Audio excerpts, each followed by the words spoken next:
প্রশ্ন করেছেন একজন বোন, আমার স্বামী নেশা করে, এখন কি করা উচিত?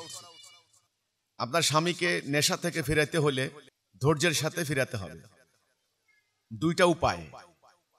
প্রথমত তাকে ট্রিটমেন্ট করাতে হবে, চিকিৎসা লাগবে, এটা সমস্যা। সঠিক উপায়ে ট্রিটমেন্ট করাতে হবে। আমাদের চেম্বারে আমাদের ট্রিটমেন্ট পদ্ধতি আছে, আমরা এই ব্যাপারে ট্রিটমেন্ট করাই, ট্রিটমেন্ট দেই। দ্বিতীয় উপায় হচ্ছে ভালো করে বুঝানো, তাকে প্রয়োজনে রিহ্যাবে দেওয়া।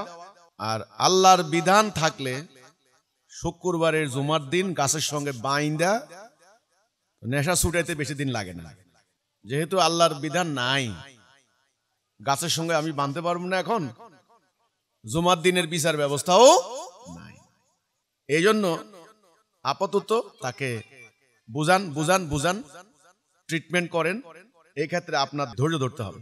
নেশা এমন ভাবে পেয়ে বসছে, একটা হলো গাঁজার নেশা, আরেকটা হলো গণতন্ত্রের নেশা, আরেকটা হচ্ছে ধর্মান্ধতার নেশা। তো নেশায় তো পুরো জাতি শেষ হয়ে গেছে, আফিমের মতো। এই নেশাখোরদের হাত থেকে জাতিকে বাঁচানোর জন্যই তো হিজবুত তাওহীদের আবির্ভাব হয়েছে। আপনার জামাই গাঁজার নেশা, আরেক বেটার জামাই গণতন্ত্রের নেশা, আরেক বেটার বউ হলো উগ্রবাদী ধর্ম ব্যবসায়ীদের নেশা। আল্লাহ রাব্বুল আলামিন সে সকল প্রকার নেশাই নিষিদ্ধ করেছেন। তো বোন, আমি আপনার প্রতি সমবেদনা জানাচ্ছি।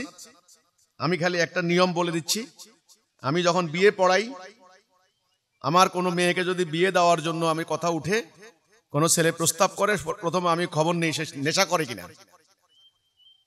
কোনো নেশাখোরের সাথে আমি আমার কোনো মেয়েকে বিয়ে দেব না, এটা সিদ্ধান্ত। ওই ছেলেটার টাকা পয়সা থাকার না থাক আমি এটা দেখি না, আমি দেখি ছেলেটা পরিশ্রমী কিনা। যেই ছেলেটা পরিশ্রমী, সে আত্মমর্যাদা সম্পন্ন, তার টাকা হইতে কোনো অসুবিধা হবে না, সে অন্তত কিসমতে রাখলে, আল্লাহ কুলাইলে ওই মেয়েটারে না খাওয়াই রাখতে পারবে না সে। আর যদি কোটিপতির পোলাও হয় আর অলস হয়, তার ঘরেও ওই মেয়েটা না খাইয়ে মারা যাবে। তো কাজেই পরিশ্রমী, আত্মমর্যাদা সম্পন্ন, সে গরিব হোক, কিন্তু না, সে গরিব না, তার এই গরিবী হালত থাকবে না বেশি দিন। এই জন্য আমি মেয়ে বিয়ে দেওয়ার সময় জিজ্ঞাসা করি কোনো নেশা আছে কিনা। কাজে নেশাখোরেরা সাবধান। আমি চেষ্টা করব এই আদর্শ দ্বারা তার আত্মার পরিবর্তন করতে।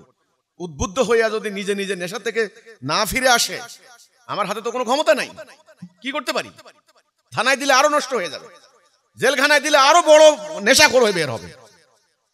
জানেন তো এটা, নাকি জানেন না? আল্লাহর কাছে দোয়া করেন, সহযোগিতা করেন।